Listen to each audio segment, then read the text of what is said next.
matuwid. So kung tayo ay nasa kay Kristo na, siya ay matuwid, ganun din po tayo.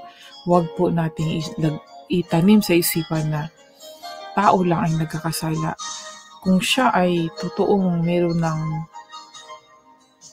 banal na espiritu mula kay Kristo, hindi na po mahirap sa kanya sundin po ang paggawa ng mabuti dahil ang tama, sabi dito, ang sino mang gumagawa ng tama ay matuwid. So ang tama lang naman mga kaibigan alamin lang natin kung ano yung tamang gawain para masunod natin ang Diyos at tayo ay matawag na matuwid na tao.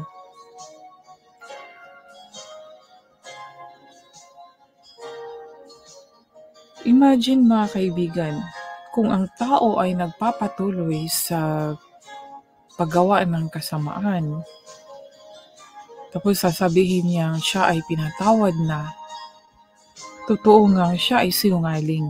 Sinungaling talaga dahil wala pong sinabi na ang taong patatawarin ay gagawa pa rin sa kanyang mga ginagawa dati. Kung siya ay lumalakad sa kadiliman, ay babalik sa kadiliman. Ang ano po doon mga kaibigan, kung bakit tayo pinatawad ni Kristo dahil tayo ay nasa kadiliman at gusto niyang magliwanag ang ating pamumuhay, ang ating daan. Hindi po mananatili sa dilim ang ating pamumuhay. Dapat magliwanag yun. Kaya nga, yung mga taong lumalakad sa dilim ay kanyang inaahon, di ba? Pinatawad para mapunta sa kaliwanagan. So kung nasa kaliwanagan na tayo, imagine na lang natin. Nasa kaliwanagan na tayo, nilagay na tayo sa liwanag, and then babalik tayo sa dilim. Ano ang kabuluhan ng pag-ahon sa atin ni Jesus Christ at inilagay tayo sa liwanag? Masasabi nating hindi siya totoong inilagay sa liwanag. Hindi niya talaga nakamit yung kaliwanagan. Kaya nandoon siya sa kadiliman pa. Ang taong totoong nasa kay Kristo at alam niya mismo na talagang pinatawad siya, hindi na po siya babalik sa dati. Dahil alam ng pinatawad na tao na kung babalik siya sa dati at totoong nasa kaliwanagan na siya, babalik siya sa dati ay mas lalong maging miserable ang buhay niya.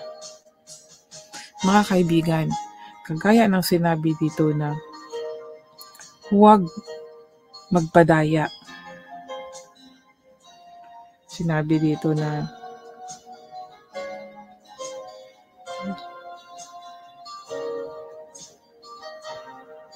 mga anak, huwag kayong padaya kanino man. Ang sinong gumagawa ng tama ay matuwid. So, kung nagpapadaya ka, kung nadaya ka, gagawa ka pa rin ng mali. Dahil nadaya ka Kaya nga sinabi, huwag kang magpapadaya. Gagawa tayo ng tama para maging matuwid. Kasi ang gumagawa ng tama ay matuwid. So, kung tama yung ginawa natin, matuwid tayo mga kaibigan. Huwag po tayong mahihiya kung sabihin man ng tao na matuwid ka na, holy ka na, banal ka na. Hayaan mo sila mga kaibigan dahil may mga taong ganyan, nagsasalitang ganyan. Alam na natin bilang anak ng Diyos kung sino ang mga taong ito dahil ang kaaway din ng ating Panginoon ay gumagamit din ng tao para tayo ay alipustahan at aalaskahin or BIBI-yon ba sa Bisaya pa. Mocking us, no?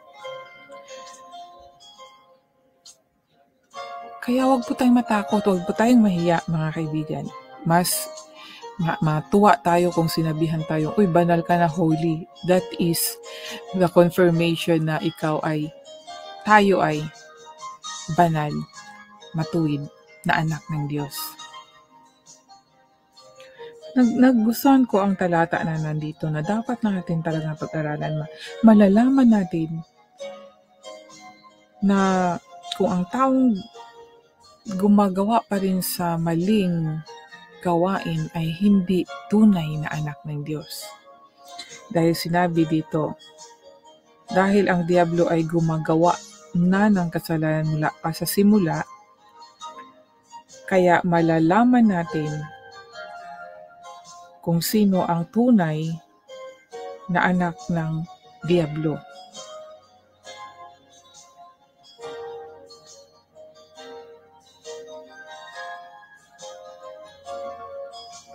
At ito ay nagpapatuloy pa rin sa paggawa ng kasalanan. Kaya anong purpose kung bakit nandito si Jesus Christ sa mundong ito? Ito ang dahilan kung bakit naparito siya.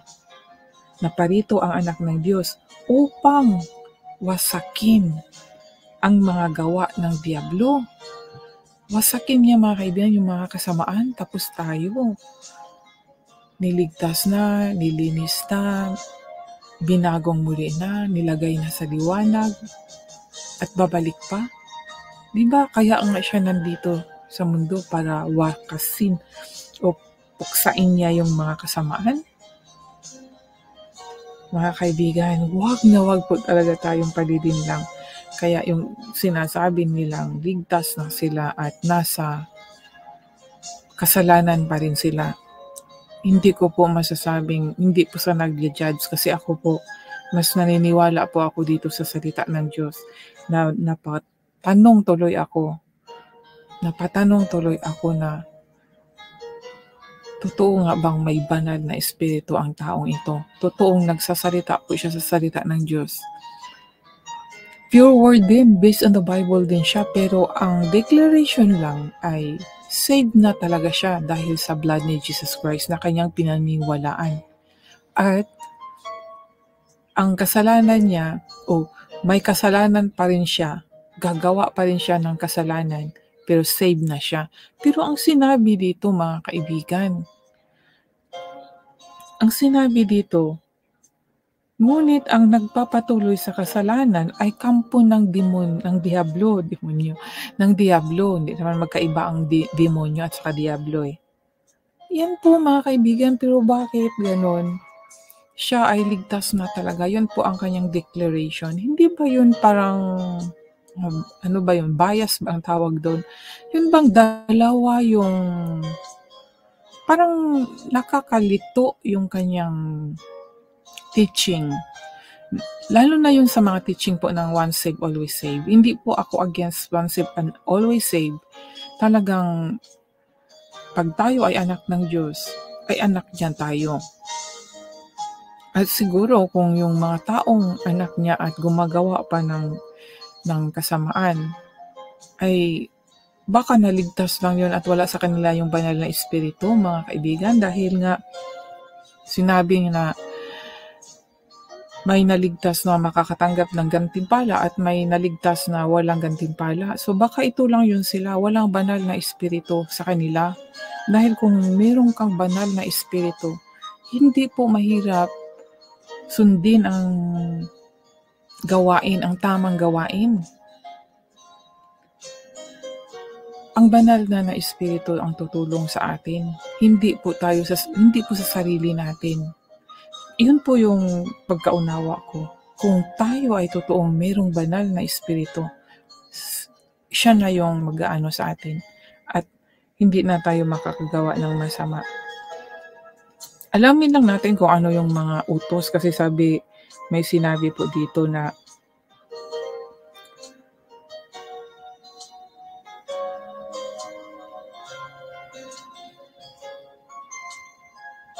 yung tungkol po sa utos.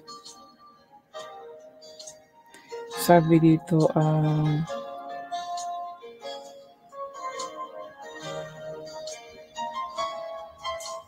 Basahin ko mga kaibigan na refresh reading po tayo uli. Pag-isipan ninyo kung gaano kadakila ang pag-ibig ng Ama sa atin. Tinawag niya tayong mga anak niya at tunay na nga tayong mga anak niya. Kaya hindi tayo nakikilala ng mga tao sa mundo dahil hindi nila kilala ang Diyos.